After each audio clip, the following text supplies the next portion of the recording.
After knowledge take आज के हम इस वीडियो में फॉरेन कॉन्ट्रीब्यूशन रेगुलेशन एक्ट 2010 के बारे में डिस्कशन करेंगे कि फॉरेन कॉन्ट्रीब्यूशन रेगुलेशन एक्ट 2010 होते क्या है। ओके फ्रेंड्स, आइए देखते हैं क्या होता है फॉरेन।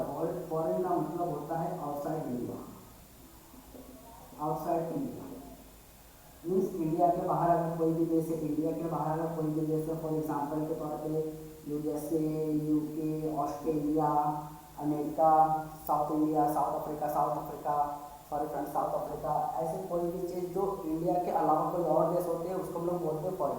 कॉन्ट्रीब्यूशन मतलब होता है कोई भी चीज़ का अगर हम लोग बाहर किसी भी चीज़ के लिए पैसा दे रहे हैं, किसी चीज़ के लिए डोनेशन दे रहे हैं, किसी चीज़ के लिए सर्विस दे रहे हैं, किसी चीज़ के लिए सोर्सेस कर रहे हैं, किसी चीज़ के लिए फंड रिलीज कर रहे हैं, फंड दे रहे हैं, उनको बोलते हैं कॉन्ट्रीब्यूशन। कॉन्ट्रीब्यूशन में क्या आते हैं फंड्स फ्रेंड्स? कॉन्ट्रीब्यूशन में आते हैं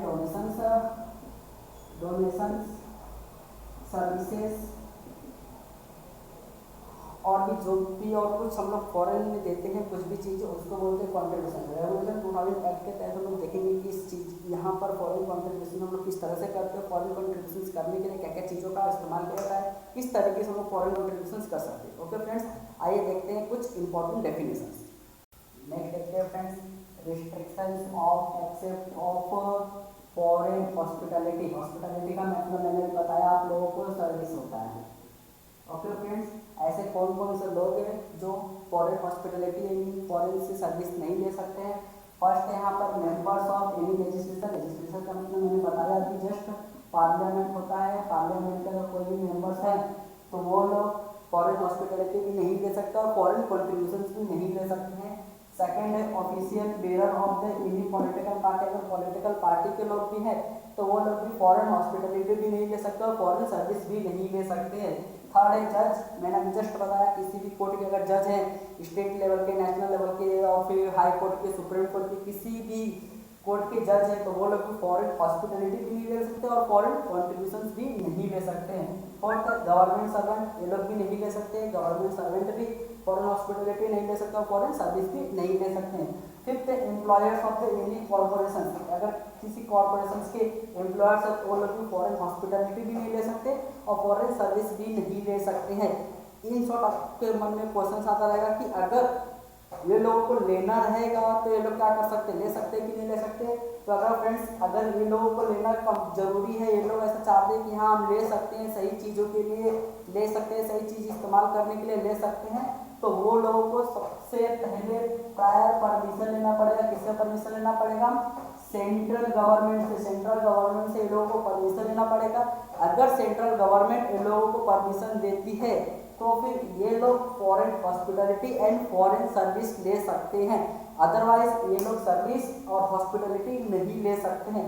अगर सेंट्रल गवर्नमेंट दे रहा है, प्रायर परमिशन दे रहा है तो ही ये लोग ले सकते हैं, अदरवाइज नहीं ले सकते। अभी देखते हैं कि परमिशन लेने के लिए क्या क्या चीज़ों का इस्तेमाल करना पड़ता है, क्या क्या चीज़ों का यूज़ करके किस तरीके से परमिशन मिल सकता है, उसके बारे में हम लोग सोर्सेज, फॉरेन सोर्सेज क्या होता है उसके बारे में हम लोग देखते हैं friends. The government of any foreign country और territory and any agencies of such government. ऐसे चीज़ें जो गवर्नमेंट के थ्रू आउटसाइड इंडिया की सर्विस प्रोवाइड होता है उसको बोलते हैं फॉरेन सोर्सेज। जैसे कि अगर इंटरनेशनल एजेंसी से हो, अगर कुछ सर्विस प्रोवाइड कर रहे हो, अगर कोई डोनेशन दे रहे, फॉरेन सोर्सेज में आएंगे। वर्ल्ड बैंक अगर किसी अलग देश को कुछ दे रहा है तो उसको भी फॉरेन सोर्सेज बोलेंगे। किसी देश में कुछ प्रॉब्लम हो गया तो उसके वजह से फॉरेन वर्ल्ड बैंक कुछ अपने तरफ से कुछ डोनेशन ले रहा है वहाँ के कंडीशंस के हिसाब से तो उसको बोलेंगे foreign sources. International monetary funds अगर कुछ कर रही है तो उसको भी लोग बोलेंगे फॉरेन सोर्सेज किसी अलग देश के लिए। यहाँ पे देखिए इंटरनेशनल मॉनेटरी फंड और मल्टीनेशनल कॉर्पोरेशन अगर कुछ कर रही है तो उसको भी बोलेंगे हम लोग foreign sources of union trade off any foreign country. अगर ये भी कुछ कर रहे हैं किसी और देश के लिए तो हम लोग उसको भी बोलेंगे फॉरेन सोर्सेज। अलग अलग देश के लिए अलग अलग कोई भी चीज़ कुछ कर रहा है तो उसको हम लोग फॉरेन सोर्सेज बोलेंगे। ओके फ्रेंड्स, नेक्स्ट देखते हैं prohibited to accept foreign contribution regulation 3। ऐसे कौन से लोग हैं जो फॉरेन कॉन्ट्रीब्यूशंस नहीं ले सकते? इंडिया के लोगों को प्रोहिबिट किया गया है। देखते हैं ऐसे कौन कौन से लोग हैं जिनको प्रोहिबिट किया गया है, वो लोग फॉरेन कॉन्ट्रीब्यूशन नहीं ले सकते।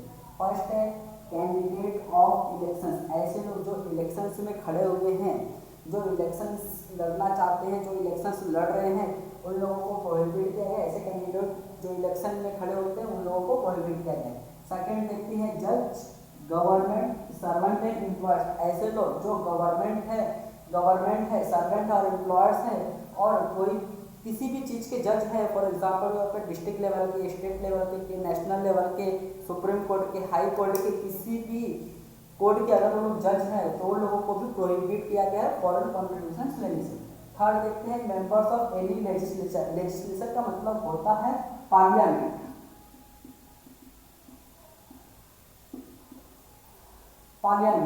ऐसे लोग जो पार्लियामेंट के मेंबर्स हैं उन लोगों को भी प्रोहिबिट किया गया है कि वो लोग भी फॉरेन कॉन्ट्रीब्यूशंस नहीं ले सकते हैं। फोर्थ देखते हैं पॉलिटिकल पार्टी ऑफिशियल बेरर, ये लोग भी जो पॉलिटिकल पार्टी के लोग होते हैं वो लोग भी नहीं ले सकते हैं। फिर देखते हैं एसोसिएशन ऑफ कंपनी भी नहीं ले सकती है, उन लोग को भी मना किया गया है फॉरेन कॉन्ट्रीब्यूशन लेने से। सिक्स देखते हैं ऑडियो विजुअल न्यूज़, अगर कोई न्यूज़ वाले हैं, कोई न्यूज़ चैनल का चलाने वाला है, कोई न्यूज़ चैनल चला रहा है तो लोगों को भी मना किया गया है। मास कम्युनिकेशन लोगों को भी मना किया गया है। And cartoonist, editor, owner of association of company, ये लोगों को भी प्रोहिबिट किया गया है।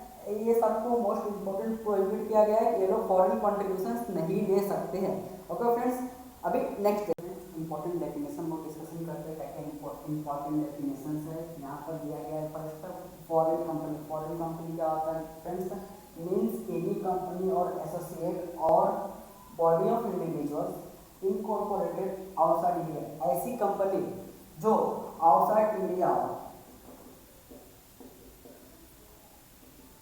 मीन्स बाहर देश की कोई भी कंपनी हो उसको हम लोग बोलेंगे फॉरेन कंपनी। जो इंडिया में नहीं हो, इंडिया के बाहर अगर कोई भी कंपनी है तो उसको हम लोग क्या बोलेंगे, आउटसाइड इंडिया वाली कंपनी या फिर फॉरेन कंपनी बोलेंगे।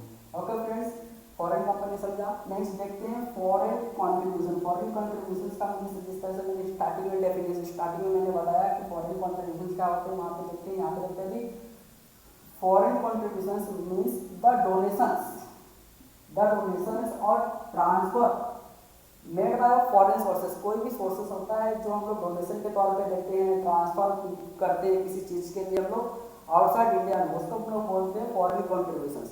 नेक्स्ट देखते हैं फॉरेन हॉस्पिटैलिटी। हॉस्पिटैलिटी का मतलब होता है फ्रेंड सर्विसेज या फिर सर्विस। हम लोग अगर कोई भी चीज़ की सर्विस बाहर दे रहे हैं, आउटसाइड इंडिया के बाहर दे रहे हैं, तो हम लोग उसको बोलेंगे फॉरेन हॉस्पिटैलिटी। यहाँ पे देखते हैं फॉरेन हॉस्पिटैलिटी का डेफिनेशन क्या होती है। Any offer not being your purely casual one made in cash और kinds of foreign sources, cost of travel any foreign country और फ्री बोर्डिंग, लॉजिंग, ट्रांसपोर्ट और मेडिकल ट्रीटमेंट। अगर हम लोग कोई भी चीज़ देते हैं, कोई भी चीज़ की सर्विसेज आउटसाइड इंडिया में देते हैं तो हम लोग उसको बोलेंगे फॉरेन हॉस्पिटैलिटी या फिर फॉरेन सर्विसेज। किसी भी तरह का हम लोग सोर्सेज, किसी भी तरह का हम लोग सर्विस दे सकते हैं।